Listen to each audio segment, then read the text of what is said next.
Bienvenidos, queridos amigos. Mi nombre es Juan Carlos Zavala desde Ecuador, a este espacio llamado Leamos Juntos, creado para leer los libros de la Biblia en forma narrativa, sin capítulos ni versículos. Esta manera nos permite entender mejor la idea del contexto, además de que así se encontraban en los originales del texto sagrado. Estas lecturas están presentadas con todos los cambios de la Biblia textual cuarta edición, basada en la 28ª edición del texto griego.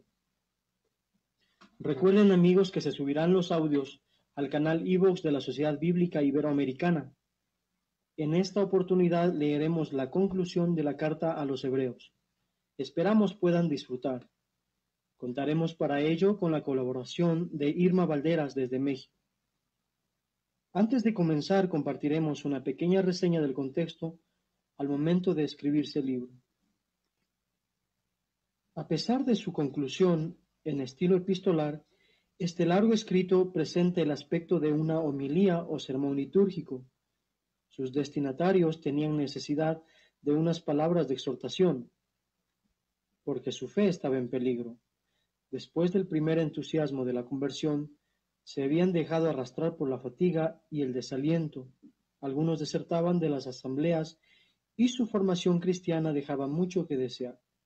Por otra parte, las pruebas y persecuciones habían provocado el desconcierto. Para exhortar a los cristianos a seguir el camino que conduce de este mundo perecedero al mundo celestial, el autor presenta a Jesucristo como el sumo sacerdote que con su muerte selló la nueva alianza entre Dios y los hombres y que ahora ejerce en el cielo una mediación eterna. A la vez, describe el itinerario del nuevo pueblo de Dios en marcha hacia la tierra prometida, bajo la guía del mismo Jesucristo. La comparación con los personajes e instituciones del Antiguo Testamento destaca la suprema grandeza de Cristo y la superioridad de la nueva alianza con respecto a la antigua. En cuanto al lugar y fecha de composición, es muy probable que la misma haya sido escrita en Roma entre los años 70 y 80. Muy bien, queridos amigos, luego de compartir esta pequeña reseña, damos paso a Irma para comenzar la lectura. Adelante, Irma.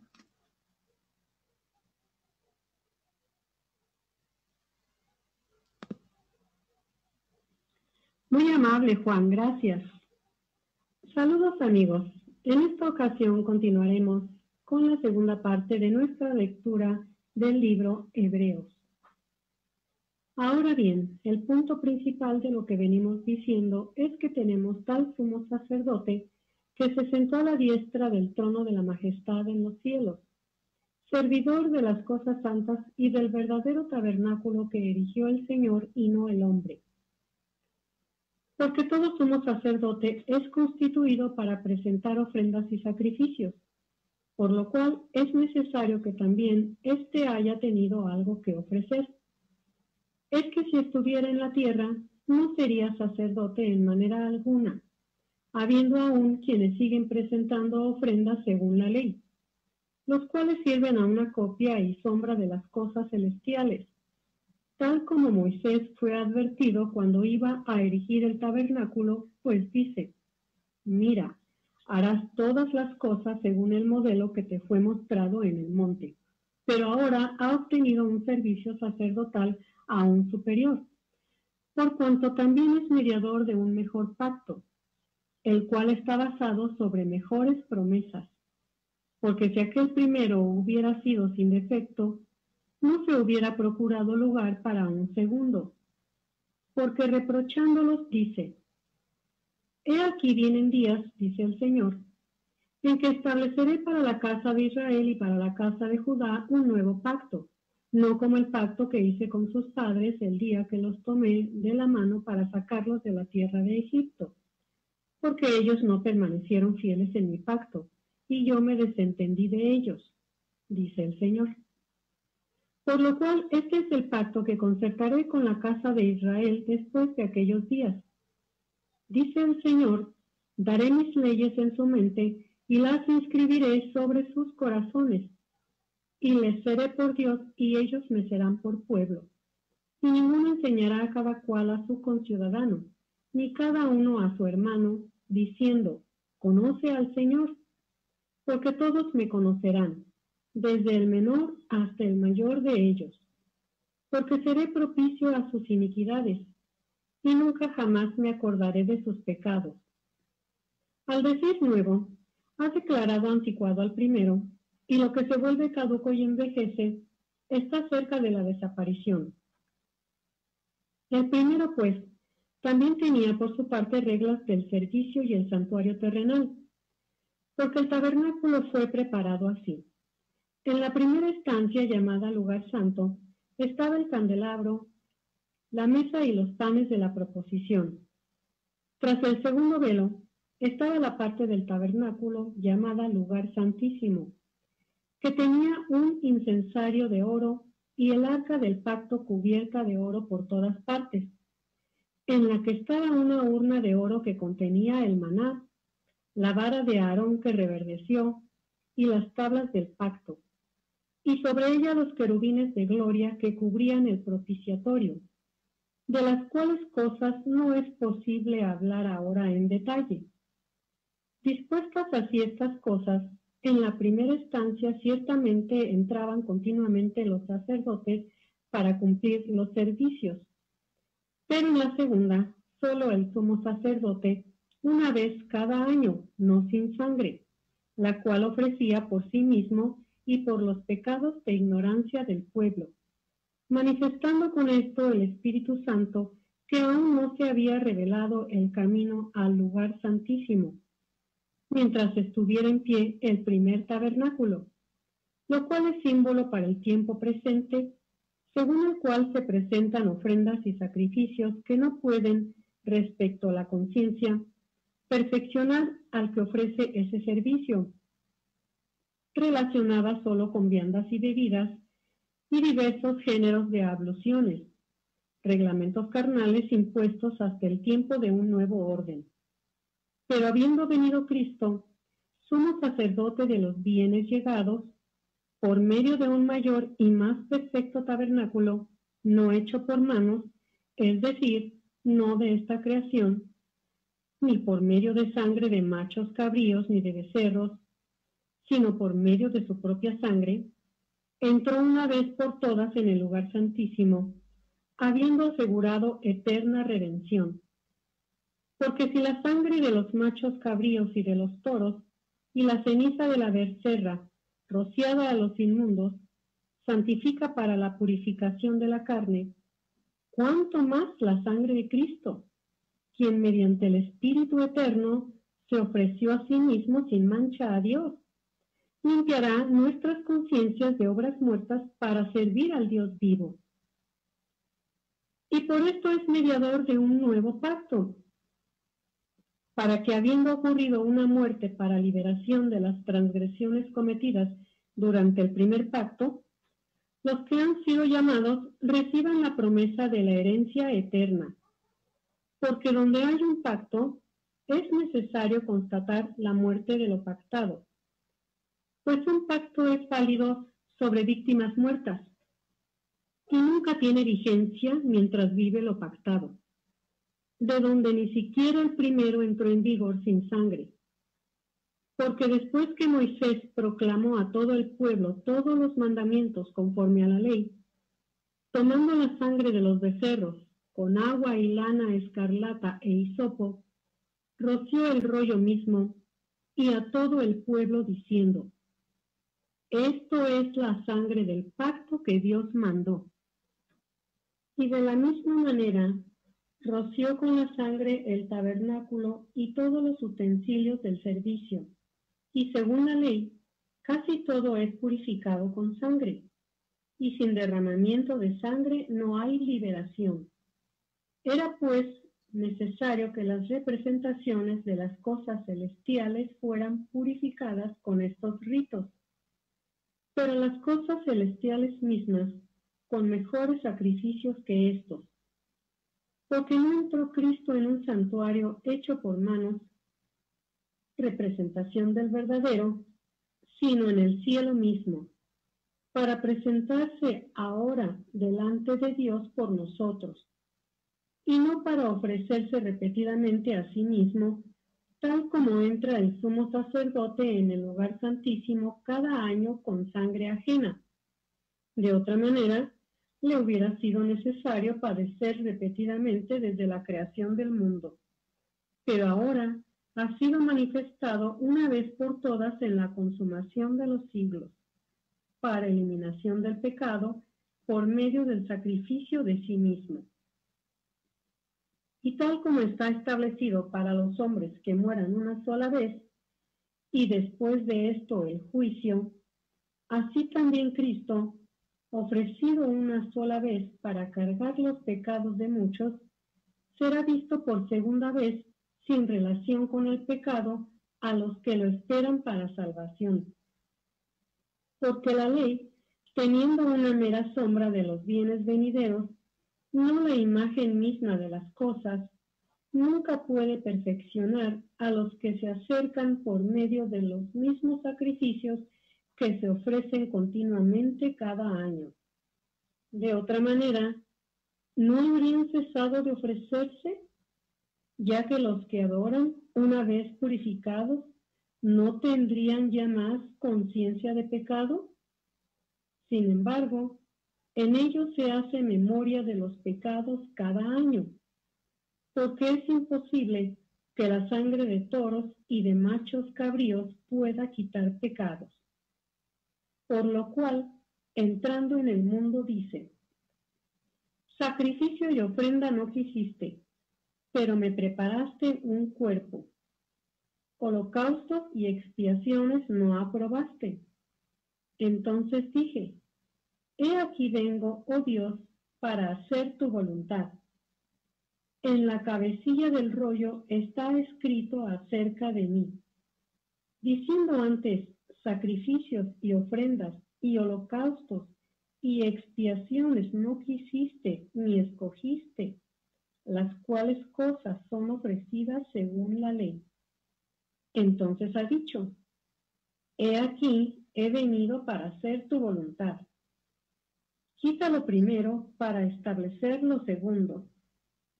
En esa voluntad hemos sido santificados por la ofrenda del cuerpo de Jesucristo una vez y para siempre.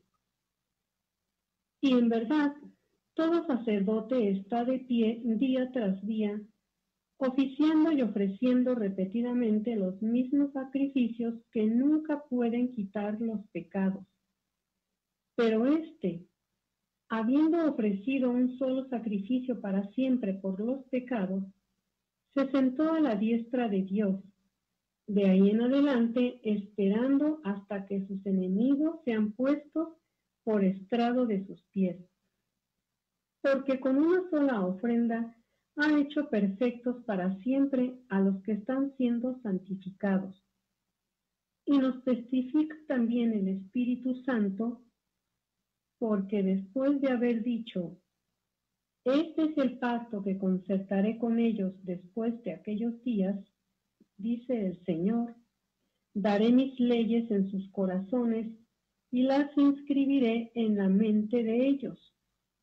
Añade: y nunca más me acordaré de sus pecados y de sus iniquidades. Porque donde hay liberación de estas cosas, no hay más ofrenda por el pecado.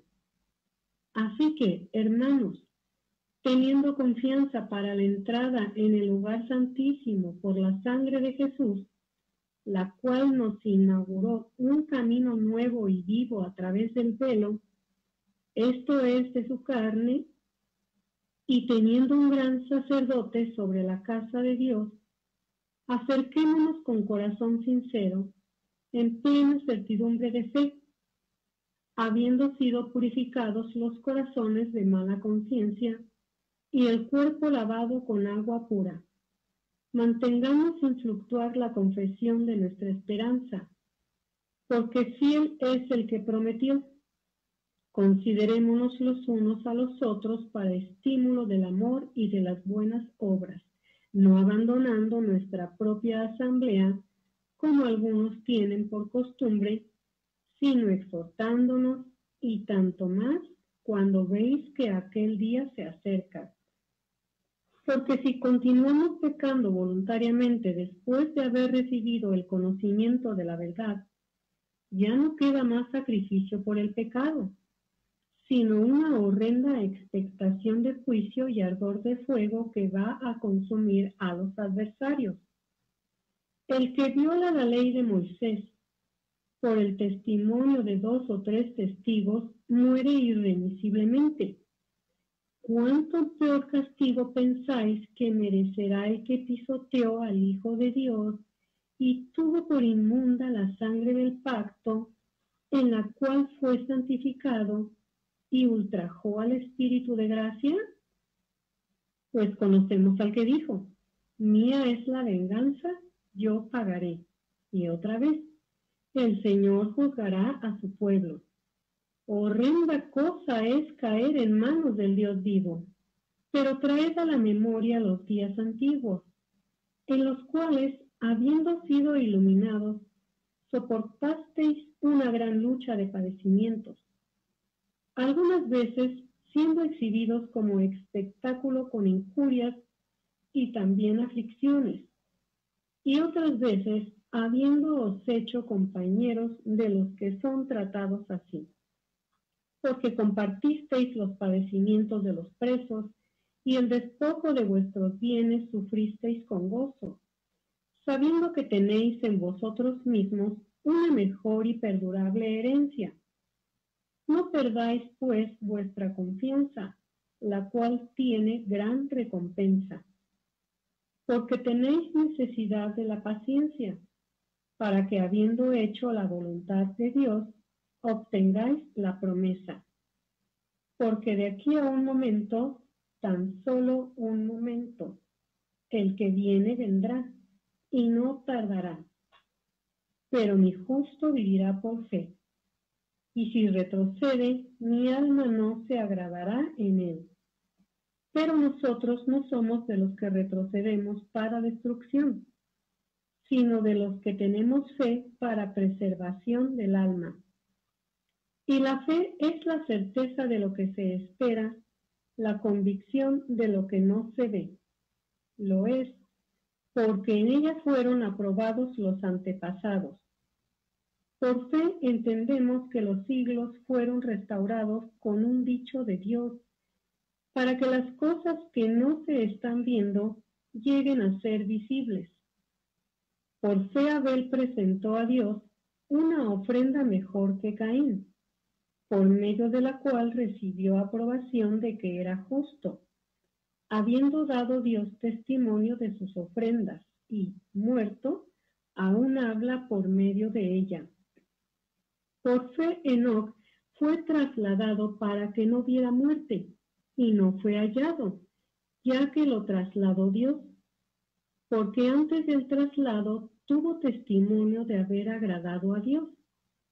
Pero sin fe es imposible agradarlo, porque es necesario que el que se acerca a Dios crea que existe y que es galardonador de los que lo buscan.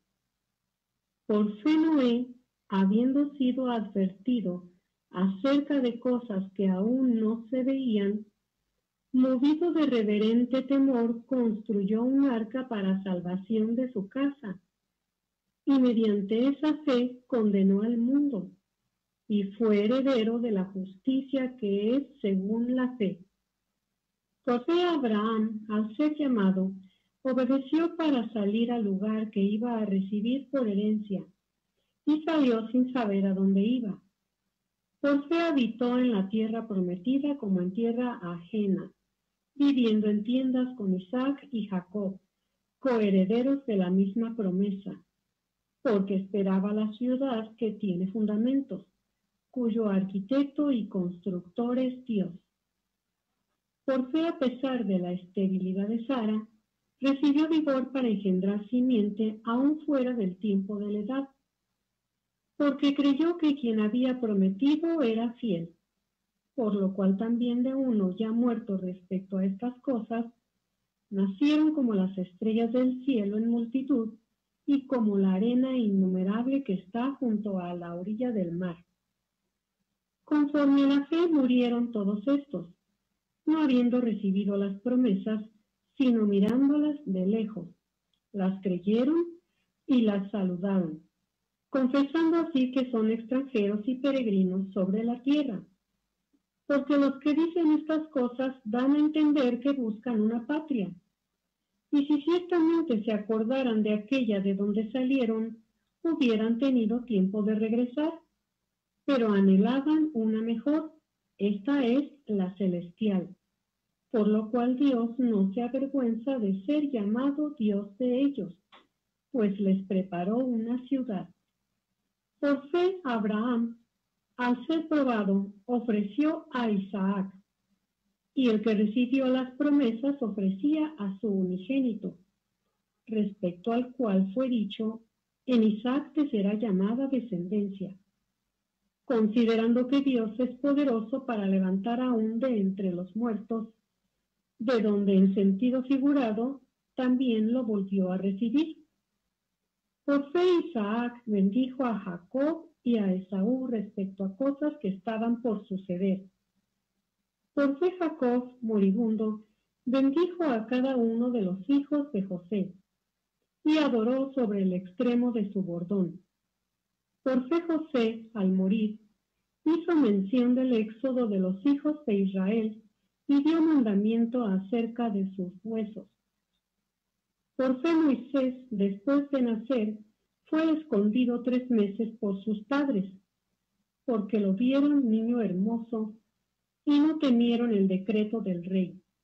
Por fe Moisés, ya grande, rehusó ser llamado hijo de la hija de Faraón, escogiendo antes padecer aflicción con el pueblo de Dios, que tener el gozo temporal del pecado, considerando mayor riqueza el vituperio de Cristo que los tesoros de Egipto, porque tenía la mirada puesta en el galardón. Por fe dejó Egipto, no temiendo la ira del rey, y se sostuvo como viendo al invisible. Por fe celebró la Pascua y el rociamiento de la sangre, para que el que destruía a los primogénitos no los tocara a ellos. Por fe cruzaron el mar Rojo como por tierra seca, e intentándolo los egipcios fueron sumergidos. Por fe cayeron los muros de Jericó, después de ser rodeados durante 7 días. Por fe Rahab la ramera no pereció junto con los que no creyeron, pues acogió a los espías en paz. ¿Y qué más digo? Porque el tiempo me faltará para relatar acerca de Gedeón, de Barak, de Sansón, de Jefté, de David, y también de Samuel y de los profetas, quienes por fe conquistaron reinos, hicieron justicia, alcanzaron promesas, cerraron bocas de leones, extinguieron la violencia del fuego, escaparon al filo de espada, recibieron poder en su debilidad, se hicieron fuertes en la batalla, pusieron en fuga ejércitos extranjeros. Mujeres hubo que recibieron por resurrección a sus muertos, otros fueron torturados al no aceptar liberación, para alcanzar una mejor resurrección, y otros sufrieron la prueba de escarnios públicos y azotes, además de cadenas y cárceles. Fueron apedreados, aserrados, murieron asesinados a filo de espada, anduvieron errantes vestidos con pieles de ovejas, con pieles de cabras, indigentes, afligidos, maltratados, de los que el mundo no era digno, deambulando por desiertos y montes, en las cuevas y cavernas de la tierra.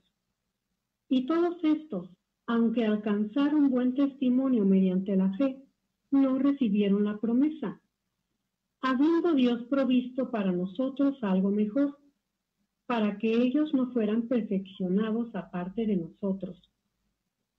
Por lo cual también nosotros, teniendo alrededor nuestro una tan gran nube de testigos, habiéndonos desprendido de todo peso y del pecado que nos asedia, corramos con paciencia la carrera que nos es puesta delante, puestos los ojos en Jesús, el autor y consumador de la fe, el cual, por el gozo puesto delante de él, soportó la cruz, y despreciando el oprobio, se ha sentado a la diestra del trono de Dios. Considerad, pues, al que soportó tal contradicción de pecadores contra sí mismo, para que no os canséis en vuestro ánimo, desanimándoos. Aún no resististeis hasta la sangre combatiendo contra el pecado, y habéis olvidado la exhortación que como a hijos se os dirige. Hijo mío, no tengas en poco la disciplina del Señor, no te desanimes cuando seas reprendido por Él, porque el Señor al que ama disciplina, y azota a todo el que recibe por hijo. Permaneced bajo la disciplina, pues Dios os está tratando como a hijos. Porque, ¿qué hijo es aquel a quien su padre no disciplina? Pero si os quedáis sin disciplina, de la cual todos han llegado a ser partícipes, entonces sois bastardos y no hijos. Además, nosotros hemos tenido a nuestros padres naturales, los cuales nos castigaban y los respetábamos. ¿No seremos mucho más dóciles al Padre de los Espíritus y viviremos? Porque ellos en verdad nos castigaron por pocos días, según les parecía, pero Él para lo provechoso, a fin de que participemos de su santidad. Es verdad que ninguna disciplina al presente parece ser causa de gozo, sino de tristeza, pero más tarde da fruto apacible de justicia a los que por ella han sido ejercitados. Por tanto, fortaleced las manos fatigadas y las rodillas debilitadas, y haced sendas derechas para vuestros pies, para que lo cojo no se disloque, sino más bien sea sanado. Seguid la paz con todos y la santidad, sin la cual nadie verá al Señor, vigilando que ninguno quede privado de la gracia de Dios, no sea que brotando alguna raíz de amargura os perturbe, y por ella muchos sean contaminados.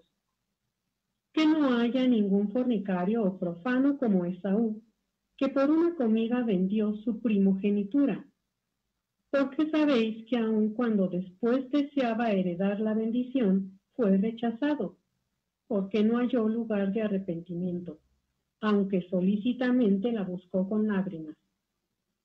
Porque no os habéis acercado a un monte palpable que ardía en fuego, ni a la tiniebla, ni a denso nubarrón, ni a torbellino, ni al estrépito de la trompeta, ni al estruendo de las palabras, el cual los que oyeron rogaron que no se les hablara una palabra más, porque no soportaban lo que se ordenaba.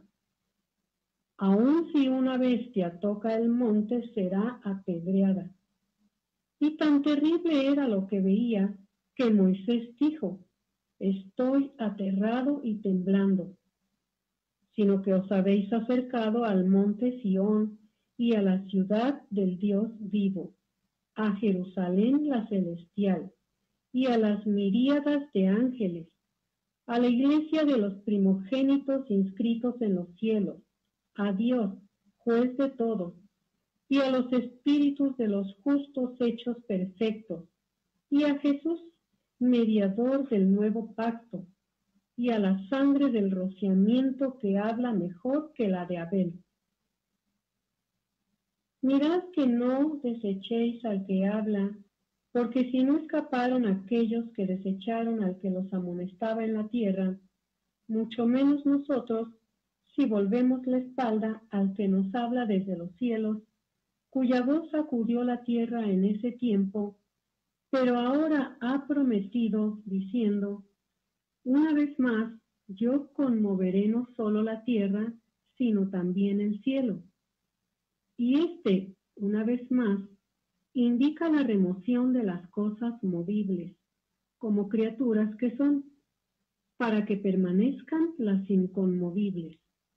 Por lo cual, recibiendo un reino inconmovible, mantengamos la gracia, mediante la cual sirvamos a Dios de manera aceptable, con reverencia y temor, porque nuestro Dios es fuego consumidor. Permanezca el amor fraternal. No olvidéis la hospitalidad, porque por medio de esta, algunos sin saberlo, hospedaron ángeles. Acordaos de los presos como presos juntamente con ellos, y de los maltratados como estando también vosotros mismos en el cuerpo. Honroso sea en todos el matrimonio y el lecho conyugal sin mancilla, porque Dios juzgará a los fornicarios y a los adúlteros. Vuestra manera de vivir sea sin avaricia de dinero, satisfechos con las cosas que tenéis, porque Él dijo, no te dejaré ni te desampararé. De manera que podemos decir osadamente, el Señor es mi ayudador, no temeré. ¿Qué me puede hacer el hombre? Acordaos de los que os dirigen, quienes os hablaron la palabra de Dios. Considerad cuál haya sido el resultado de su conducta e imitad su fe. Jesucristo es el mismo, ayer y hoy y por los siglos. No seáis llevados por enseñanzas diversas y extrañas, pues mejor es que el corazón sea fortalecido con la gracia, no con alimentos, de los que no fueron beneficiados los que se ocupaban en ellos. Tenemos un altar del cual no tienen derecho a comer los que sirven al tabernáculo, porque los cuerpos de los animales, cuya sangre es llevada por el sumo sacerdote al lugar santísimo como ofrenda por el pecado, son quemados fuera del campamento. Por lo cual también Jesús, para santificar al pueblo por su propia sangre, padeció fuera de la puerta. Salgamos pues a él fuera del campamento, llevando su oprobio, porque no tenemos aquí una ciudad que permanece, sino que buscamos la que está por venir. Ofrezcamos siempre por medio de él sacrificio de alabanza a Dios, es decir, fruto de labios que confiesan su nombre. Y de hacer el bien y de la ayuda mutua, no os olvidéis, porque de tales sacrificios se agrada a Dios. Dejaos persuadir por quienes os dirigen y sed dóciles, porque ellos velan por vuestras almas, como quienes han de dar cuenta, para que hagan esto con gozo y no quejándose, porque esto no sería provechoso para vosotros. Orad por nosotros, pues estamos confiados en que tenemos buena conciencia, deseando en todas las cosas vivir honradamente. Y aún más os ruego que hagáis esto, para que más pronto os sea devuelto. Y el Dios de paz, el cual, en virtud de la sangre del pacto eterno, levantó de entre los muertos a nuestro Señor Jesús, el gran pastor de las ovejas, os perfeccione en todo lo bueno para que hagáis su voluntad, haciendo en nosotros lo que es agradable delante de Él, por medio de Jesucristo, a quien sea la gloria por los siglos. Amén. Os ruego, hermanos, que soportéis esta palabra de exhortación, ya que os escribí brevemente. Sabed que nuestro hermano Timoteo ha sido liberado, con el cual, si viene pronto, os visitaré. Saludad a todos vuestros dirigentes y a todos los santos. Los de Italia os saludan. La gracia sea con todos vosotros. Bien, amigos, es así como hemos concluido la lectura de este día. Esperamos contar con ustedes para la próxima lectura y les deseamos muy buenas noches.